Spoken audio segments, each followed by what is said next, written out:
नमस्कार मंडळी. तर असा हा रंजक प्रवास आहे पंचांगाचा.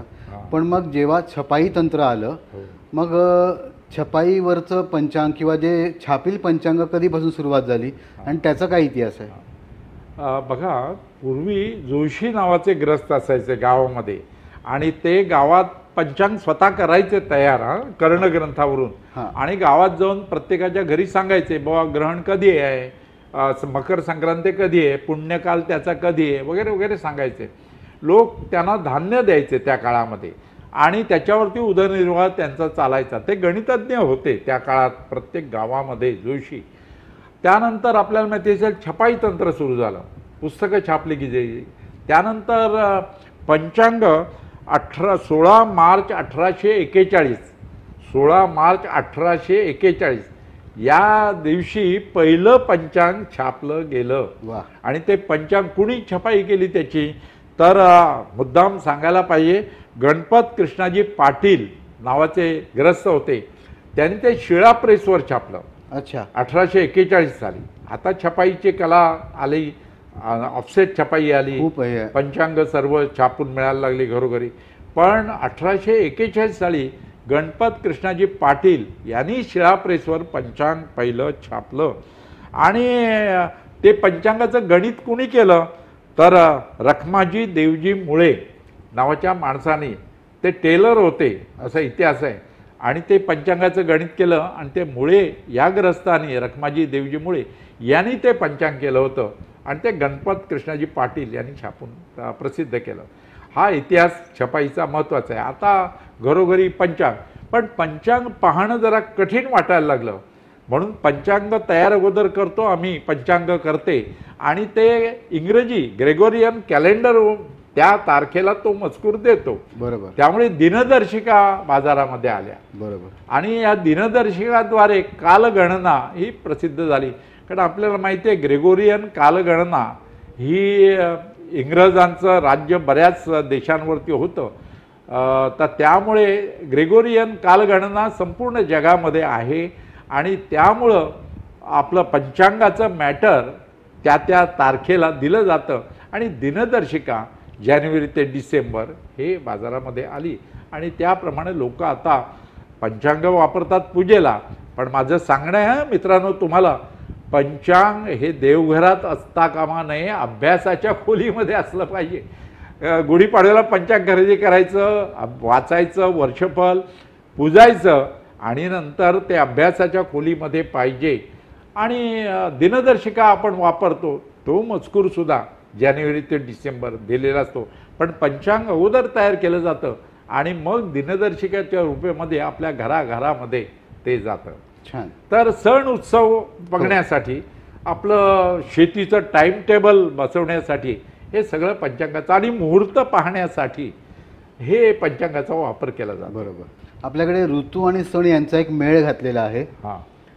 तर दोघेही एकमेकांसाठी कसे पूरक आहेत किंवा ऋतूंवरनं सण पाहिले जातात किंवा कशा प्रकारे ते पाहिलं जातं? हा चांगला प्रश्न विचारलाय तुम्ही. विचार करा, प्राचीन काळी सर्वात महत्त्वाचं काय होतं, आत्तासुद्धा काय महत्त्वाचं आहे सर्वात? माणसाचं आरोग्य. आरोग्य दोन प्रकारचे, शरीराचं आरोग्य आणि मनाचं आरोग्य. शरीराचं आरोग्य कधी चांगलं राहतं जर आपण ऋतूप्रमाणे आहार घेतला तर शरीराचं आरोग्य चांगलं राहतं. ऋतूप्रमाणे आहार. नक्कीच. म्हणजे थंडीमध्ये काय पदार्थ खायचे आणि पावसाळ्यात काय पदार्थ खायचे, ऋतूप्रमाणे आहार घेतला तर आरोग्य चांगलं राहतं. उदाहरण द्यायचं झालं तर आता उन्हाळ्यामध्ये जर आपण फ्रीजमधलं थंड पाणी गटगट प्यालं आजारी पडू. नक्कीच. म्हणून ऋतूप्रमाणे आहार हे प्राचीन काळी ऋषीमुनींनी लक्षात आलं होतं त्यांच्या. त्याप्रमाणे आपल्याकडे सणांची रचना तशी केलेली आहे. बरोबर. आणि मग पाप पुण्य ही त्याच्यामध्ये घातलेलं आहे की तुम्ही असं केलं तर पुण्य मिळेल, असं केलं तर पाप लागेल. म्हणजे त्या भीतीनं तरी लोक ऋतूप्रमाणे आहार घेतील. आता श्रावण महिना पावसाळ्याचा असतो आपल्याकडे माहिती आहे. शेतीची कामं झालेली असतात, चलनवलन कमी होतं, घरामध्ये आपण राहतो, बाहेर कमी जातो. त्यामुळे चलनवलन कमी झाल्यामुळे हलका आहाराची श्रावण महिन्यामध्ये जरूर असते. म्हणून उपवास हे श्रावण महिन्यात करायला सांगितलेले आहेत. चातुर्मास. लोक कधी करतील उपवास? तर त्याला सांगितलं हां पुण्य मिळेल असं सांगितलं तर लोक उपवास करतील. म्हणून श्रावण महिन्यामध्ये श्रावणी सोमवार, श्रावणी शनिवार, मंगळवार हे उपवासाचे दिवस श्रावण महिन्यात येतात. हलका आहार. बरोबर. आधुनिक काळात सांगायचं तर डाएटिंग. त्याच्या मुलं मुली डाएटिंग करतात ना. होय होय. हा पोट कमी करण्यासाठी, जाडेपणा कमी करण्यासाठी, वजन कमी करण्यासाठी डाएटिंग. श्रावण महिन्यामध्ये उपवास करा आणि उपवास केलात तर हलका आहार घेतल्यानं तुम्ही चलनवलन कमी होतं, अपचन होत नाही. म्हणून श्रावण महिन्यात. आणि थंडीमध्ये भूक जास्त लागते. होय. भूक जास्त लागते, तेल तुपाची शरीराला जरूर असते. म्हणून बघा थंडीमध्ये दिवाळी येते, मकर संक्रांती, तिळाची आवश्यकता असते. त्यामुळे थंडीमध्ये मकर संक्रांती येते. लक्षात घ्या थंडीमध्ये दिवाळीमध्ये आपण तेल तुपाचे पदार्थ खातो, पचतात, भूक जास्त लागते. अशी रचना केलेली आहे बघा. म्हणजे अक्षय तृतीया उन्हाळ्यामध्ये ते जलदान करा, कारण गावात पाण्याची टंचाई होते. मग ज्यांच्याकडे धनिक लोक आहेत ते पाणपोळी घालतात. आपल्याला माहिती असेल वटवृक्षाच्या खाली पूर्वीच्या काळात गुळाचे खडे ठेवायचे भांड्यामध्ये आणि माठ ठेवायचा, थंड पाणी. लोकांना जलदान करा हे अक्षय तृतीयेला सांगितलेलं आहे. हे ऋतूप्रमाणे म्हणजे चैत्रपासून फाल्गुनपर्यंत आपण सण बघितले ना तर प्रत्येक सणाच्या मागे विज्ञान आहे. नक्कीच. कारण ऋतूप्रमाणे ते रचना केलेली आहे. आता चैत्र महिन्यामध्ये गुढीपाडवा साजरा केला जातो. आपल्याला माहिती आहे शालिवाहन शक सुरू होतो. 1946 शालिवाहन शक सध्या सुरू आहे. बरोबर. आता 1946 शालिवाहनाने काय केलं, शक सुरू केला आणि ज्यांचा पराभव केला, शकांचा पराभव केला त्यांचं पण नाव दिलं शालिवाहन शक हे म्हणतो आपण. आणि त्यावेळी कडुनिंब म्हणजे कडुनिंब भक्षण करा म्हणजे आरोग्य चांगलं राहील हे सांगितलेलं आहे. बघा हे आहार वैशाख महिन्यामध्ये आपल्याला माहिती आहे, वैशाख महिन्यामध्ये सुद्धा जलदान करा हे सांगितलेलं आहे अक्षय तृतीयेला. ज्येष्ठ महिन्यामध्ये वटपौर्णिमा आपल्याला माहिती आहे, वडाचं झाड गावात असावं यासाठी सांगितलेलं आहे. पण मित्रांनो वडाच्या झाडाच्या फांदीची पूजा करू नका, वटवृक्षाची पूजा करा हे सांगितलेलं आहे. कारण वटवृक्ष गावात असावा ते सांगितलेलं आहे. ज्येष्ठ पौर्णिमेचा ऑक्सिजन जास्त देतो. ऑक्सिजन जास्त. आणि महत्वाची गोष्ट म्हणजे वृक्ष आयुर्वेदिक औषधी आहेत ते गावात असावेत. म्हणून बघा ज्येष्ठ आषाढ महिन्यामध्ये आषाढी एकादशी, पूर्वीच्या काळी टुरिझम नव्हतं. आषाढी एकादशी कधी आहे, घरातील वृद्ध शेतकरी वर्ग सासू सासरे बघायचे आषाढी एकादशी पंढरपूरला जायचं. आणि पंढरपूरला सुद्धा मूर्तीचं दर्शन घ्यायचं नाही, गर्दी असते. तिथे कलशाचं दर्शन घ्यायचं, मंदिरावरती जो कळस असतो त्याचं दर्शन सुद्धा तेवढंच पुण्यकारक. आणि आषाढी एकादशीला चालत जायचं वारीमध्ये. विचार करा. आणि बरोबर काय न्यायचं, पीठ आणि तिखट न्यायचं. 3 दगड मांडायचे, तिथेच भाकरी भाजायची, तिखटाबरोबर गुळाबरोबर भाकरी खायची. पण तो जो टुरिझमचा आनंद आहे ना त्या काळामध्ये प्राचीन काळी तो वारीमध्ये. मित्रांनो तुम्ही वारीला गेलाय का कधी? नाही ना गेलात? अरे जर महाराष्ट्रात जन्मून वारीला गेलो नाही ना तर न जन्मल्यासारखं आहे. एकदा तरी आयुष्यात वारी करा, आनंद बघा किती. तुळशी वृंद डोक्यावर घेऊन वारीला चालत जाणं मस्त. आणि हे त्या काळात सासू सासरे वारीला जायचे आणि मुलगा आणि सून वाट बघायची, कारण त्यांना स्वातंत्र्य मिळायचं घरामध्ये. त्यावेळी सासू सासरे वारीला गेले की ही पंढरपूरची वारी ही महाराष्ट्र नव्हे, भारतात नव्हे, जगप्रसिद्ध आहे. परकीय लोक म्हणजे परदेशातील लोक सुद्धा येतात वारीचं दर्शन घ्यायला. आणि अवश्य आयुष्यात एकदा तरी पंढरपूरच्या वारीला जा आषाढ महिन्यामध्ये, आषाढी एकादशीला. श्रावण महिना, श्रावणी सोमवार, आपल्याला माहिती आहे शंकराची उपासना, मंगळागौरी पूजन मंगळवारी, बुध पूजन बुधवारी, बृहस्पती पूजन गुरुवारी आणि जरा जिवंतिका पूजन शुक्रवारी आणि अश्वत्थ मारुती पूजन शनिवारी. निसर्गाशी तुम्ही एकरूप व्हा हे श्रावण महिना सांगतो. रविवारी सूर्याची उपासना, आदित्य पूजन, हे सर्व वाराचं पूजन का सांगितलेलं आहे तर पावसाळा असतो, घरात असतो, तुमचं मन रंगवा. बघा मी तुम्हाला सांगितलं सण हे आहारामुळे ऋतूप्रमाणे आहार घेतो आपण. आणि उत्सव हे मनाच्या आरोग्यासाठी असतात. पण सर वारांचा विषय निघालाय, हा. तुम्हाला जरा वारांची नावं तीच का पडलीत? हा कठीण प्रश्न आहे, बरेच लोकांना माहीत नसतं.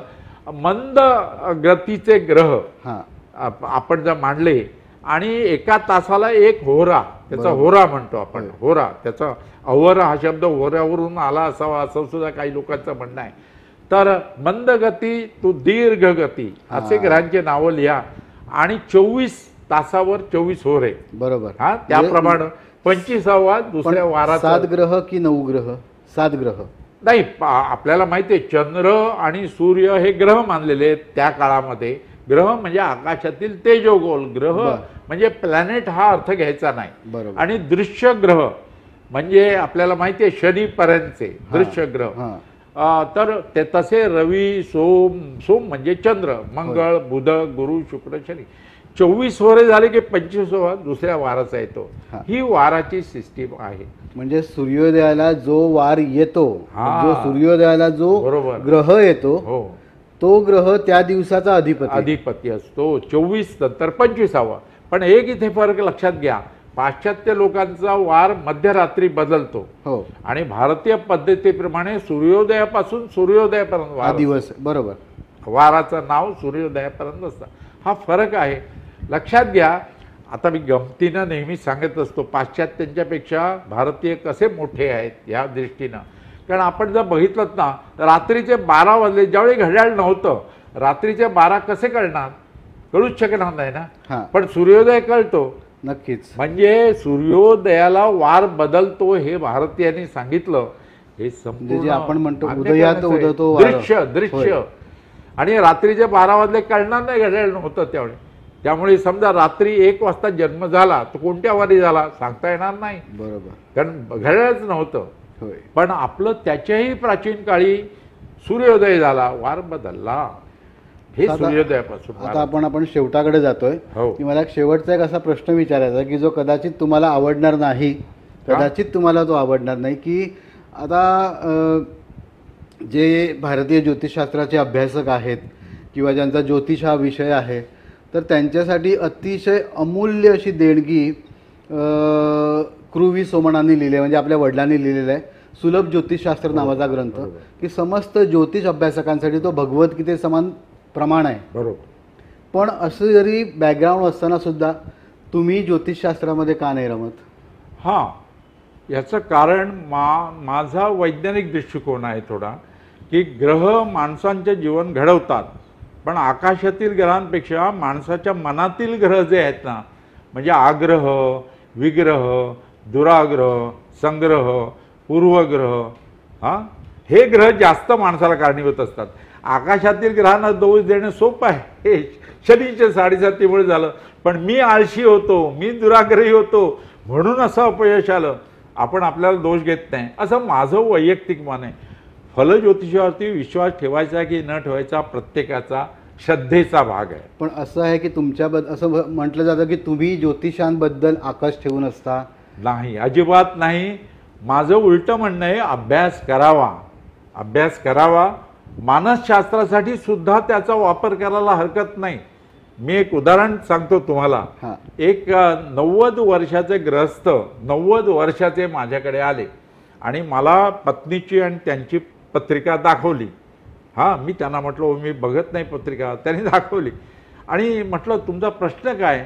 90 वर्षाचा आजोबांनी मला प्रश्न केला, माझा मृत्यू अगोदर आहे की माझ्या पत्नीचा आहे? बापरे. ती 85 वर्षाची आहे, तर दोघांचा मृत्यू अगोदर कोणाचा आहे ते सांगा. मला कठीण प्रश्न विचारला त्याने खरंच. मृत्यू संबंधी. मग मी त्यांना विचारलं, आजोबा हे का विचारताय मला? तर ते म्हणाले, माझ्या अगोदर मृत्यू झाला तर पत्नीचे हाल होतील, कारण मुलगा विचारत नाही, तो तिचे हाल करेल. पण तिचा अगोदर मृत्यू झाला तर मी कुठेही जाईन, तर मला तिचा मृत्यू अगोदर होणं असं पाहिजे. मग मी त्यांना विचारलं, आजोबा तुमच्या मनाप्रमाणे होईल असं सांगितल्यामुळे ते 95 वर्ष जगले. मनाप्रमाणे होईल म्हटल्यानंतर आता एखाद्या मुलीचं विवाह जमत नसेल तर असे ग्रहयोग आहेत म्हणून विवाह जमत नाही, तिला मानसिक आधार, हां ज्योतिषशास्त्राचा उपयोग मानसिक आधारासाठी करता आला मला हे म्हणायचं की पण जर तुम्हाला लक्षात येत असेल की आजचा ज्योतिष सुद्धा बदलतोय, ज्योतिषशास्त्र सुद्धा बदलतंय. आम्ही प्रॅक्टिकल ॲस्ट्रॉलॉजी आणतो. आम्ही लोकांना सांगताना सांगतो की बाबा 7.5 शनीची आहे म्हणून शनीच्या डोक्यावर तेल घालू नका, ते दिवस गेले. शनी म्हणजे वृद्ध ग्रह, तुम्हालाही माहिती असेल. शनी म्हणजे सावकाश काम करणारा. मग मुळात आधी घरातल्या म्हाताऱ्या लोकांची काळजी घ्या. बरोबर. घरामध्ये कोणी वृद्ध असतील, आजारी असतील, त्यांची काळजी घ्या. तिथे तुम्हाला शनी नक्की सपोर्ट करेल, कारण हे प्रॅक्टिकल ॲस्ट्रॉलॉजी जे मी सुद्धा मानतो. किंवा जर तुमचा गुरु बिघडला आहे तर तुम्हाला अडचणी येत असतील आणि ज्योतिषी सांगेल की गुरु बिघडला आहे, तर अशा वेळी आम्ही सांगताना सांगतो की तुम्ही कदाचित बघा तुमचे जे शिक्षक होते ज्यांनी आज तुम्हाला इथपर्यंत आणलं, कदाचित ते अडचणीत आहेत. त्यांचा औषधपणाचा खर्च असेल, त्यांना रिटायरमेंटमध्ये काही त्रास असेल, ते त्यांना विचारा. गुरुची सेवा करा, गुरुच्या स्थानाला जाऊन दर्शन घ्या. अशा प्रकाराने काय होतं की माणसाचं मनसुद्धा एक उल्लसित होतं. आणि मुख्य म्हणजे याच्यामध्ये आता आम्ही समुपदेशन करतो. लोकांना जसं तुम्हाला वाटतं की लोकांना त्यांच्या प्रश्नाकडे बघण्याचा दृष्टिकोन बदलवला पाहिजे. तुम्ही म्हणताय बरोबर आहे, पण तुमचं म्हणणं बरोबर आहे. प्रॅक्टिकल ॲस्ट्रॉलॉजी लक्षात घ्या.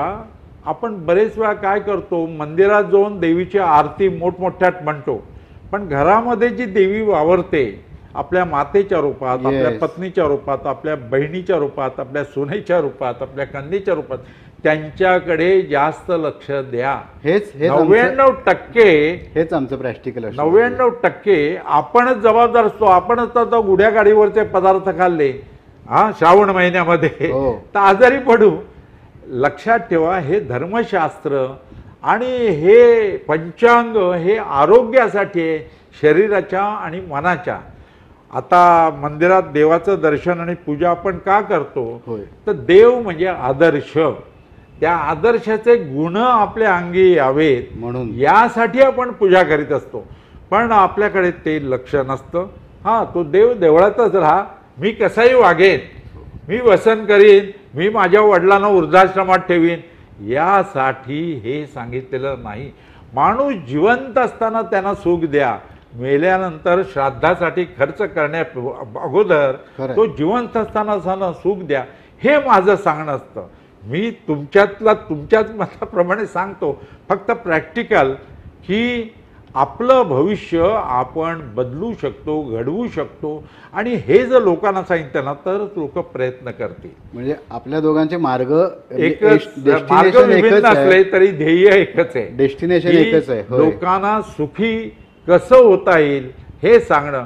बघा, सुख येणं न येणं आपल्या हातात नाही, पण सुखी व्हायचंय की नाही हे आपल्या हातात आहे की नाही ते आपल्या हातात. हे बरोबर आहे. आपण जर रेल्वे लाईनच्या शेजारी झोपड्या असतात, मुलगा खेळतो, लहान मुलगा, आईला कधी चिंता वाटत नाही रेल्वे खाली सापडेल, कारण तिला माहिती आहे, तो मुलाला माहिती आहे रेल्वे लाईनला जायचं नाही.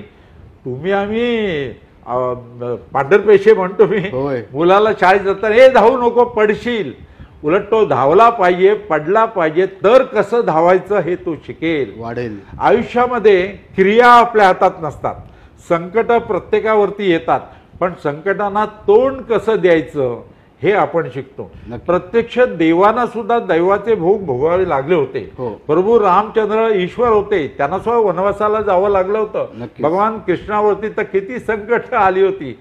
माझं नेहमी सांगणं असतं, मी एकदा माझ्या स्वप्नामध्ये श्रीकृष्ण आला, भगवान श्रीकृष्ण आले आणि त्यांनी मला विचारलं, मी त्यांना विचारलं कृष्णांना की तुम्ही भगवद्गीता अर्जुनाला सांगितली, ती दुर्योधनाला का नाही सांगितली? दुर्योधनाला जर भगवद्गीता सांगितली असती तर हे महाभारत घडलंच नसतं. कृष्ण काय म्हणाले की दुर्योधन हा कौरव होता, त्याला कळत होतं पण वळत नव्हतं, आणि अर्जुनाला कळत होतं आणि त्याच्याकडून वळत होतं. तुम्ही आम्ही कौरवांसारखे असतो, आपल्याला कळतं चांगलं काय वाईट काय, पण वळत नाही. आयुष्यात जे कळतं त्याप्रमाणे वळलं पाहिजे. म्हणून वृद्धाश्रमामध्ये पांढरपेशेच लोक आपल्या वडिलांना ठेवतात, शेतकरी कधी ठेवत नाही, गरीब असून सुद्धा. मला सांगणं आहे की सुख आनंद हे आपणच घ्यायचा आणि इतरांच्या जीवनामध्ये सुख आनंद मिळवायचा. आता मला तुम्ही सांगा, ज्येष्ठ महिन्यामध्ये आपल्याला दशहरा आपण करतो, नदी स्नानाने पाप जातं, पण याज्ञवल्क्य ऋषीनेच सांगितलेलं आहे, याज्ञवल्क्य ऋषीने, नकळत घडलेलं पाप जातं, कळत घडलेलं ठरवून पाप केलेलं जात नाही जात. होय. नाही. ते तुम्हाला भोगावंच लागेल. ते भोगावंच लागतं. आणि मित्रांनो, एक सांगतो मी, हे पाप आहे ना, ते पुढच्या जन्मात नाही, ह्याच जन्मात भोगावं होय, लागतं. होय, होय. आपल्याला आत्ताच एक ऐकलं असेल, एका लहान मुलानं कार चालवून ऍक्सिडेंट केला, सर्व कुटुंब जेलमध्ये, याच जन्मात, पुढच्या जन्मी नाही. खरंय. तुम्ही लक्षात घ्या, आपण सद्वर्तन ठेवायला पाहिजे. पाप पुण्याची व्याख्या महर्षी व्यासाने आणि संत तुकारामाने इतकी सोपी सांगितली ना, इतरांना मदत करणं म्हणजे पुण्य आणि इतरांना त्रास देणं म्हणजे पाप. आयुष्यात एवढंच करायचं, पंचांगाचा वापर करायचा, ऋतूप्रमाणे आहार घ्यायचा आणि एकत्र येऊन उत्सव साजरा करायचा आणि आनंद मनाचा उपभोगायचा, दुःख चिंता विसरायचं आणि वर्तमान काळात जगायचं. आपण काय करतो, वर्तमान काळात जगताना भूतकाळ आठवतो होय. आणि भूतकाळ आठवलं ना की दुःखद घटना जास्त आठवतात आणि भविष्यकाळ आठवला की चिंता वाटतात. असतो वर्तमान काळात, एका खांद्यावर भूतकाळ आठवून दुःखाचं ओझं आणि दुसऱ्या खांद्यावर भविष्यकाळ आठवून चिंतेचं ओझं. मग रस्ता क्रॉस करताना सुद्धा रिक्षा आली तरी दिसत नाही, ॲक्सिडेंट होतो. नेहमी वर्तमान काळात राहायचं. कर्मयोगाचं महत्त्व भगवद्गीतेमध्ये सांगितलेलं आहे आणि कर्म आपल्याला माहिती आहेत, सत्कर्म काय दुष्कर्म काय माहीत आहेत, पण कळतं तसं वळलं पाहिजे. आणि सत्कर्मानं जर वागलो ना, रात्री झोपताना चिंता वाटत नाही, झोप चांगली राहते, आयुष्य सुखाचं होतं. आपल्याच आयुष्यात आनंद सुख नाही, ते इतरांच्या जीवनामध्ये सुखानंद निर्माण करतो. तेच आयुष्याचं आपण नक्कीच. सार्थक म्हटलं पाहिजे. आता शेवटच्या टप्प्यात आलेलो आहोत की आता हा चर्चेचा आपण इथे समारोप करणार आहोत. परंतु त्याआधी सरांनी इतकं छान मार्गदर्शन केलेलं आहे.